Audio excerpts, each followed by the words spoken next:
Bienvenidos a The Debate. Imagina que vas por una autopista despejada a 120 kilómetros por hora. Te sientes rápido, sientes que estás ganando terreno. Claro, esa satisfacción inmediata de ver un número alto en el tablero, ¿no? Exacto. Pero si no miras el indicador de combustible y no te das cuenta de que el tanque está casi vacío, pues esa velocidad es una ilusión. Una ilusión muy peligrosa. Y ese espejismo es exactamente el tema que vamos a desarmar hoy, cuando hablamos de la economía colaborativa. Así es. Específicamente hoy estamos examinando el material The Real Value of Your Time, Calculating True Driver Profits. Y bueno, la filosofía detrás de la plataforma Tragamillas. Ujú. Y la gran pregunta de hoy es, ¿cómo deben los conductores de plataformas como Uber, Lyft o DoorDash medir realmente su éxito financiero? Yo sostengo que la ganancia real por hora, que descuenta todos los gastos y divide entre cada minuto invertido, es la única métrica objetiva para proteger el tiempo del conductor. Y yo argumentaré que evaluar el trabajo en estas plataformas, estrictamente bajo el lente de esa eficiencia horaria, es un marco defectuoso. Principalmente porque castiga estrategias válidas donde el conductor necesita maximizar su dinero absoluto para sobrevivir, incluso si, digamos, la eficiencia por hora disminuye. Bueno, para arrancar con esto, creo que debemos hablar del engaño psicológico central que expone el texto. El material revela que hay una trampa, una muy sutil, en la que caen millones de conductores, y es creer que los ingresos que ven en la pantalla son ganancias reales. Claro, la famosa diferencia entre el ingreso bruto y el ingreso neto, que parece obvia, pero Pero va mucho más allá de la simple contabilidad. O sea, si nos estás escuchando y manejas para alguna de estas plataformas, seguro conoces esa sensación. Terminas el día, la aplicación te muestra un gran número verde en la pantalla, digamos $200. Tu cerebro libera dopamina, te sientes exitoso. sí, las aplicaciones están diseñadas exactamente para eso, para gamificar la experiencia y mantener tus ojos fijados en el ingreso bruto. Tal cual. Pero el texto nos dice que la única forma de romper ese hechizo es transformar ese número en la ganancia real por hora. Y nos da un ejemplo buenísimo, que es la jornada A y la jornada B. Ujú, el caso de los $180, me acuerdo. Ese mismo. En ambos escenarios, el conductor hace $180 brutos. Si miras la pantalla de tu teléfono, pues ambos días son un éxito rotundo e idéntico. Pero, ¿qué pasa cuando escarbamos en los datos? En la jornada A, el conductor gasta $35 en gasolina y está conectado 6 horas. Si haces la matemática, eso te deja una ganancia real de $24.17 por hora. Nada mal. No, un buen día de trabajo, sin duda. Pero mira la jornada B.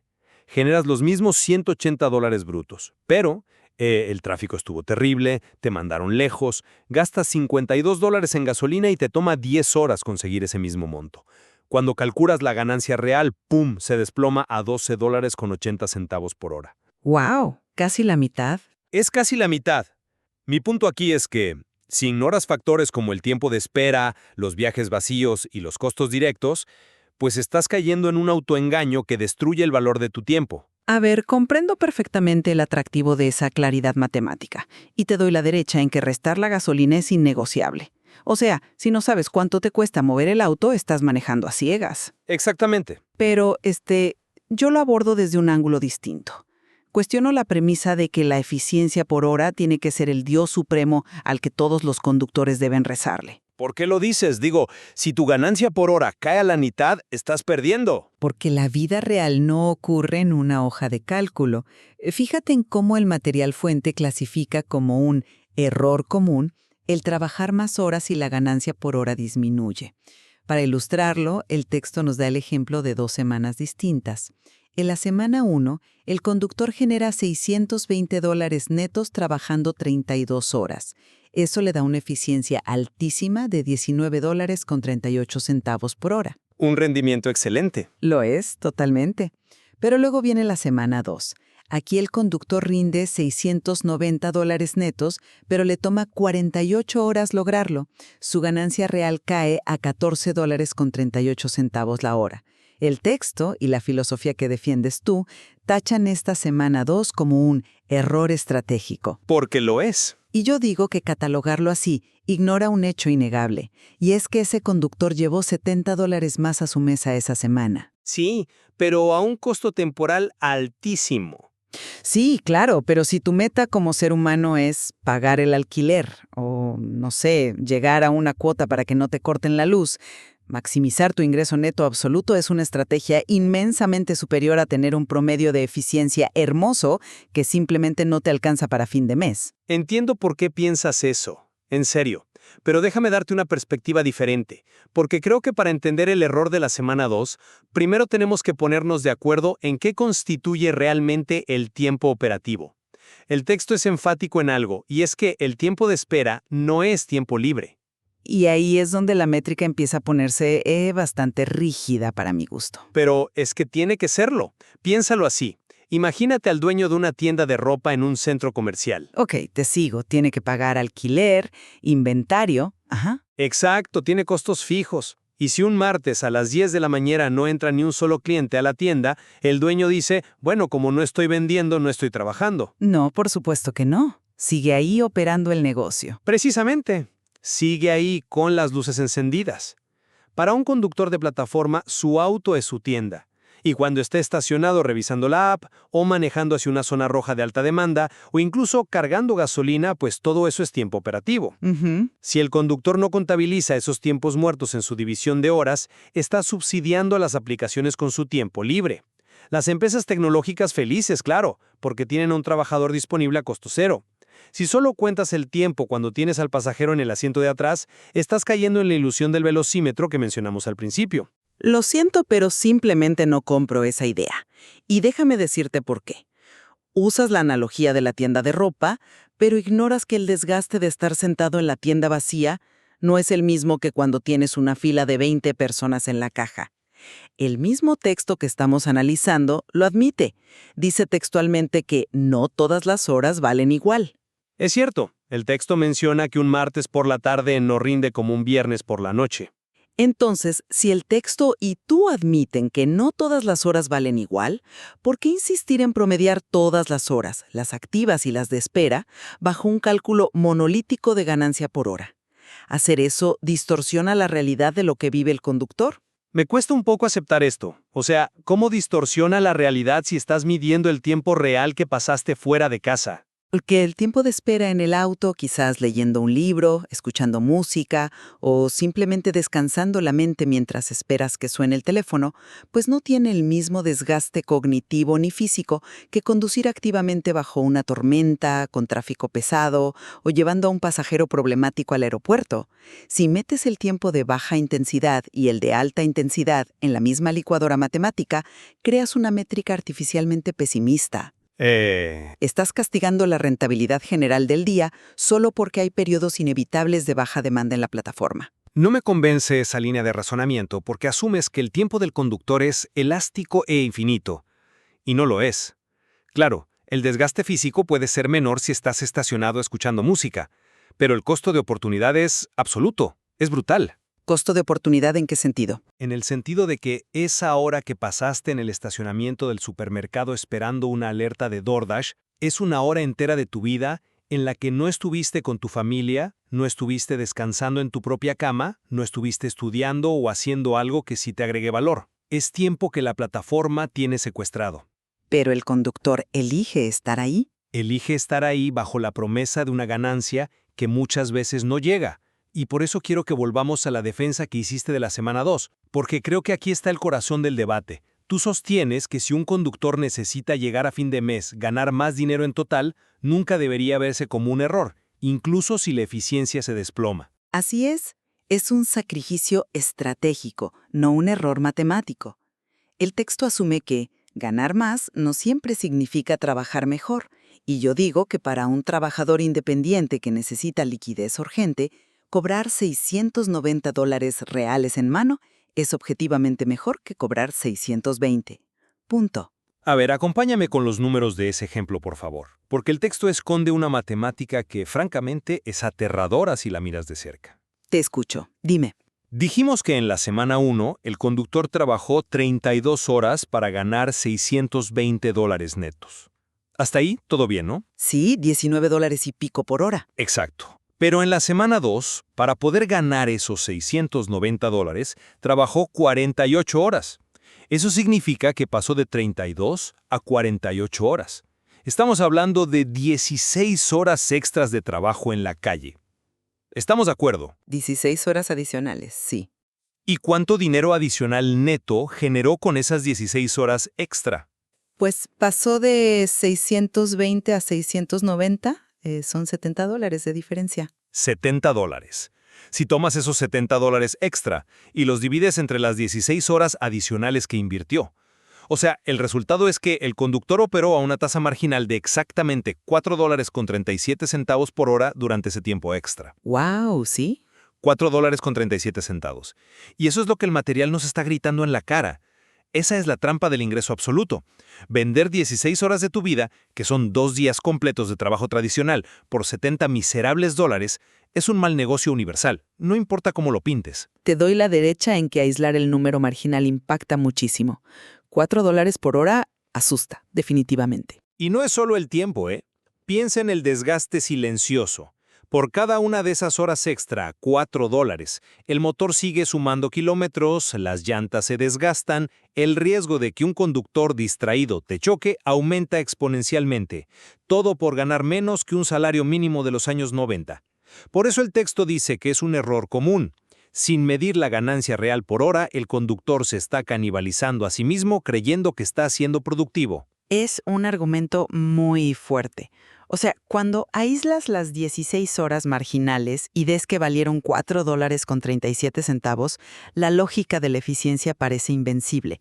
Pero, y aquí es donde quiero introducir el lado humano de los datos, ¿has considerado el concepto que el propio material menciona sobre cuál es el verdadero objetivo de medir todo esto? Sí, el texto dice que el objetivo es tomar mejores decisiones, dejar de manejar por suposición y manejar con estrategia. Exactamente. El texto dice textualmente que el fin de registrar todo en herramientas como tragamillas es saber si una jornada, cito, valió la pena. Pero aquí está el problema fundamental con tu postura. Valer la pena es un juicio de valor 100% subjetivo. Subjetivo.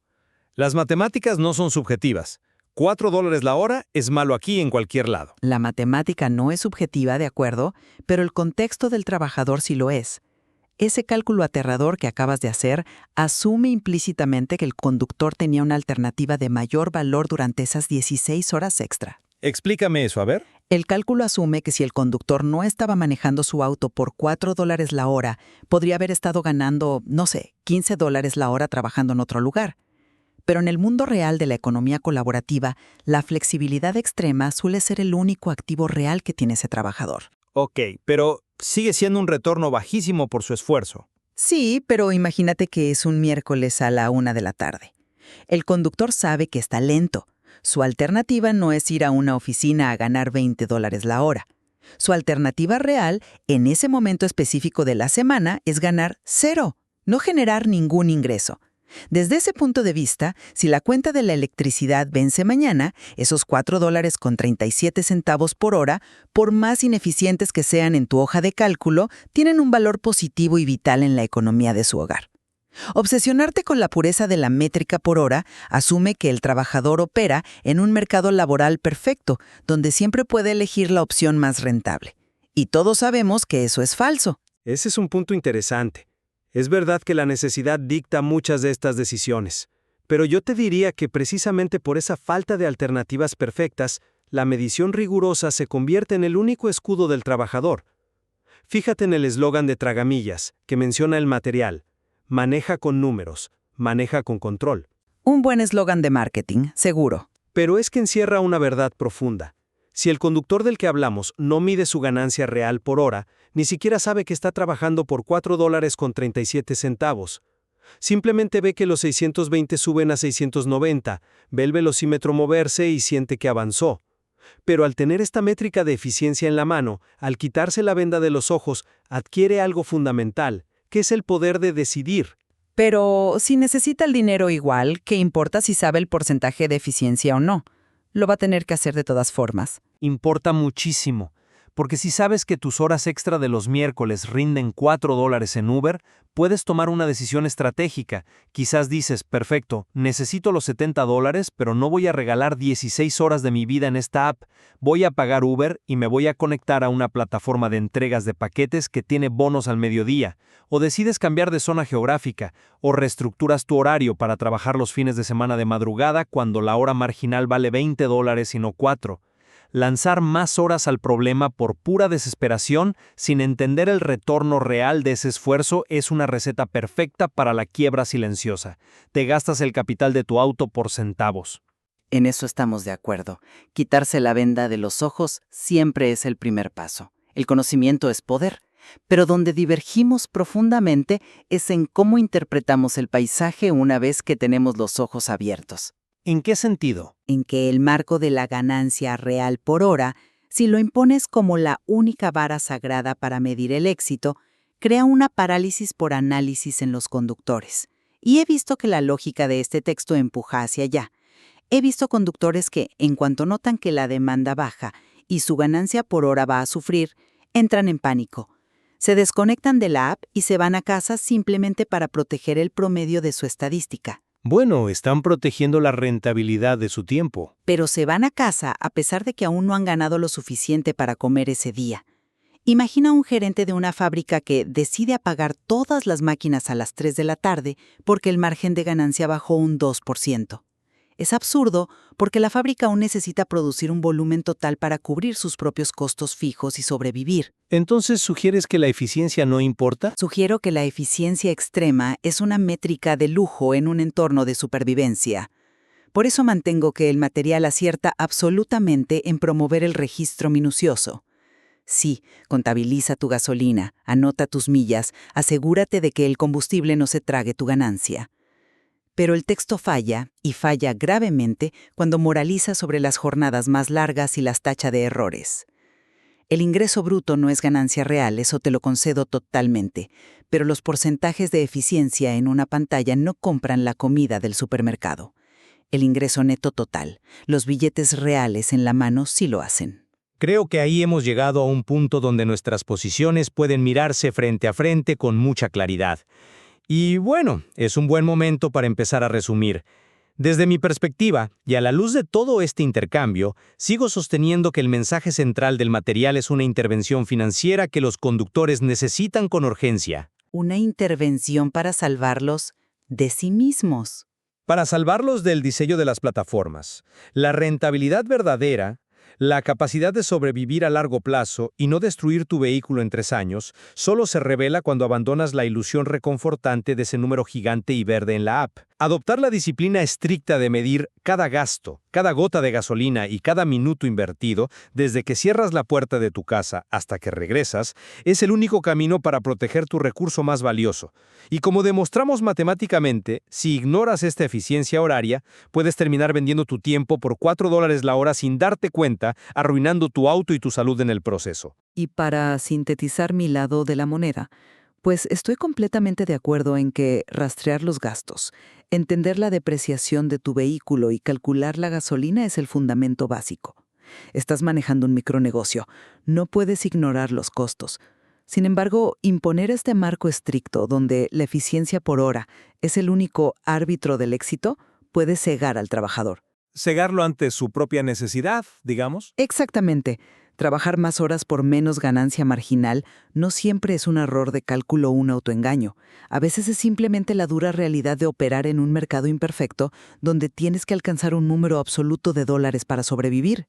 Al final del día, el dinero real en tu bolsillo es lo que paga las cuentas, no tener la gráfica de eficiencia más alta de tu ciudad. A pesar de nuestro desacuerdo sobre cómo usar la métrica, es innegable que ambos encontramos un terreno de convergencia muy sólido en la premisa básica del texto, y es la frase «ingresos no son ganancias».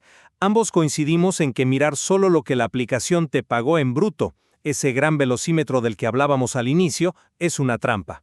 Totalmente de acuerdo.